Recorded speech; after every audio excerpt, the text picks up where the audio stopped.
পড়ছিলাম প্রণয়ের রূপকথা, কলমে ফাতেমা তুজ, পর্ব সংখ্যা 13। কুহু কেমন যেন চুপ হয়ে গিয়েছে। দুটো দিন মেয়েটির ঘর থেকে বের হয়নি খুব বেশি, প্রয়োজন ছাড়া। একটা ভয় দু চোখের পাতায় সব সময় লেপ্টে থাকে। মা হিসেবে ববিতা সেটা লক্ষ্য করতে পারেন, তবু একটু সময় নিয়েছেন।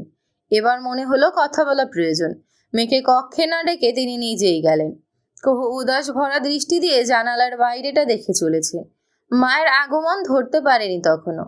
কুহু, কি করছিস রে? সহজ করার জন্য এভাবে কথা শুরু করলেন তিনি। কুহু একটু ধীরভাবেই নজর ফিরিয়ে মায়ের পানে চাইল। কি করছিস? এমন উদাস কেন লাগছে? উদাস লাগছে? দুদিন ধরে কেমন চুপচাপ। কি হয়েছে তোর? কুহু একটু সময় নেয়, তারপর বলে, খারাপ লাগছে মা। কেন, শরীর অসুস্থ নাকি? বলে মেয়ের গালখানা স্পর্শ করেন তিনি। কুহু উদাস কণ্ঠটায় শক্তি ফিরিয়ে এনে বলে, না মা, ঠিক আছি। তাহলে আমরা কি কিছু ভুল করলাম? বিশেষ করে আমি? যদি চাচারা আবার চলে যান সব ভেঙে, দাদি যেন কষ্ট পাবেন। বলে কুহু থামল। ববিতাও কেমন মৌন রইলেন। কুহু মায়ের হাতখানা ছুঁয়েতে গিয়েও ফিরে এলো। আমার জন্য এমনটা হলো মা, আমি সব নষ্ট করে ফেললাম। কুহু, কি সব কথা? আমি কি করব এখন? আমার ভালো লাগছে না, ভয় হচ্ছে। ভয় কেন পাচ্ছিস, পাগল নাকি? বলে মেয়ের মাথায় হাত রাখলেন তিনি। কুহুর কেমন কান্না পেল। দেখ, শুরুটা দীপ্র করেছে, দোষ যদি হয়েই থাকে তবে দীপ্রর সেটা। কুহু কিছু বলল না, চুপ রইল। মা বললেন, তুই নিজেকে দোষ দিবি না। আর চলে যাওয়ার হলে আগেই যেত। তার থেকেও বড় কথা হলো, তোর চাচারা উদ্দেশ্যের জন্য এসেছে, আমি সেটা ধরতে পারিনি। কেমন উদ্দেশ্য মা? ববিতা হতাশ হয়ে বললেন, গ্রাম ছাড়ার আগে তোর দাদার সমস্ত সম্পত্তি ভাগ করে দেওয়া হয়েছিল।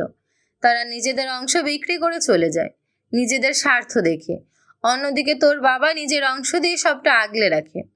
এখন তোর দাদি জানে সম্পত্তির প্রতি সবার চোখ। ওনার নামের অংশগুলো ভালো দামে বিক্রি করতে পারবে। এসেছে সেই জন্যই। আমি বোকা, আবেগে তোর সাথে দীপ্রর বিয়েটা দিতে চেয়েছিলাম। বলে হতাশার নিঃশ্বাস ফেললেন তিনি। কুহু বলল, চাচারা আবার চলে যাবেন? যাবেন অবশ্যই। গ্রামে থাকার জন্য তারা এসেছে তোর মনে হয়? তোর দাদি জানে নিঃশ্বাস থাকা অবধি থাকবেন তারা। মিলিয়ে নিস। কুহু কথা বলতে পারল না। বিষয়গুলো এতদিন তার মাথায় আসেনি, মায়েরও আসেনি। তারা ছিল শোকে কাতর, অথচ এখন মনে হচ্ছে সবাই নিজেদের স্বার্থই দেখছে। মাঝে তাকে বলি করা হচ্ছিল, শুধু এত সময় নিজেকে দোষ দিচ্ছিল। কুহুর রাগ হলো। সে নিজেকে আর দোষ দেবে না। কোনো দোষ করেনি সে, কোনোভাবেই করেনি, না আগে না এখন। পুরো 24 ঘন্টা পর দীপ্রর সাথে কুহুর দেখা। একেবারে অনাকাঙ্ক্ষিতভাবে একে অপরের চোখে চোখ পড়ে গিয়েছে। দীপ্র গতকাল গিয়েছে শহরে, আজ ফিরল, তবে বৃষ্টি হওয়াতে ভিজে গিয়েছে একদম। কুহু একটু ধরে গিয়েছে। দীপ্র পাশ কাটিয়ে যাওয়ার আগে বলল, এভাবে রাস্তায় দাঁড়িয়ে আছিস কেন? তোর জন্য তো মানুষজন চলতেও পারবে না। থমকানো কুহু সরল একটু। দীপ্রর কথার জবাবে বলল, একই কথা তো আমিও বলতে পারি। আপনিও মাঝে এসে দাঁড়িয়ে গিয়েছেন। কয়েক পা এগিয়ে গিয়েছে দীপ্র, এবার থামলো, চাইলো পেছন ফিরে। আমি দাঁড়িয়েছি? জি। তোর দাঁড়িয়ে পড়া দেখেই দাঁড়িয়েছি। আমি তো দাঁড়াতে বলিনি। ভ্রু কুঞ্চিত করল দীপ্র, তার বোধহয় বিরক্ত লাগছে। কুহু ছোট করে বলল, সেদিন আমাকে দোষ দিয়েছিলেন, আমি ভেবে দেখেছি। কি? আমার কোনো দোষ নেই? নেই মানে নেই, বলেই নিঃশ্বাস ফেলে কুহু। এই কথাগুলো বলতে তার বেশ কষ্টই হয়েছে। লোকটার সামনে খুব বেশি কথা আসে না, কেমন একটা নিঃশ্বাস বন্ধ হওয়ার মতন অনুভূতি হয়। অথচ ছোটবেলায় তাদের ভীষণ ভাব ছিল। কুহু চলে যেতে দীপ্র তাচ্ছিল্যের মতো হাসলো। কুহু খুব সুন্দরভাবে নিজের দায়টুকু অস্বীকার করে গেল। দীপ্র আওড়ালো, কুহু, দোষ নেই তোর, দোষ নেই। সব দোষ শুধুই দীপ্রর। মেনে নিলাম আমি, তবু ভালো থাক সবাই। আয়ানার বিষয়গুলো দীপ্র ধরতে পারছিল। ওর চলন বলন চাহনি অনেক কিছুই প্রমাণ করে। দীপ্র গোসল শেষ করে এসে দেখলো আয়ানা ওর কক্ষে এসে বসেছে। বিষয়টা দীপ্রর পছন্দ হলো না। এর কারণ আয়ানা অনুমতি না নিয়ে এসেছে। অবশ্য এটা বড় সমস্যা না।